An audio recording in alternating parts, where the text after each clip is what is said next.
வணக்கம். இப்போ நான் சொல்ல போகிற விஷயம் சில பேருக்கு இல்லை பல பேருக்கு என் மேலே கோவத்தை ஏற்படுத்தலாம், பரவாயில்ல. இருந்தாலும் அதுதான் உண்மை. நம்ம எதுக்கு இந்த உலகத்துக்கு வந்தோம், எதுக்காக வாழ்கிறோம் அப்படிங்கிறதையே மறந்துட்டு, நமக்கு பின்னாடி ஒரு அழகான குடும்பம் இருக்குது அப்படிங்கிறதையும் மறந்துட்டு, சுயநினைவு இல்லாமல் குடிபோதையில் ரோட்டில் விழுந்து கிடக்கிற சில என்னோட அன்பு நண்பர்களை பற்றி தான் பேசுகிறேன். குடிதான் முக்கியம்னா எதுக்குங்க கல்யாணம் பண்ணிக்கிறீங்க? பொண்ணுங்க ஒன்றும் உங்களை திருத்துறதுக்காக உங்களை கல்யாணம் பண்ணிக்கிட்டு வரல, உங்க கூட வாழ்கிறதுக்காக வந்தாங்க.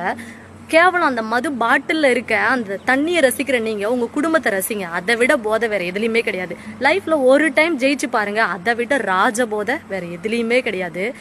என்னைக்காவது ஒரு நாள் நைட்டு 12 மணிக்கு கண்டிப்பா இதை செஞ்சு பாருங்க. 12 மணிக்கு எழுந்து உங்க குடும்பத்தை பாருங்க. உங்க குழந்தை, உங்க மனைவி, உங்க அம்மா எல்லாம் நிம்மதியா தூங்கிட்டு இருப்பாங்க. எனக்கு என் அப்பா இருக்காரு, கண்டிப்பா அவர் எல்லாத்தையும் பார்த்துப்பாரு.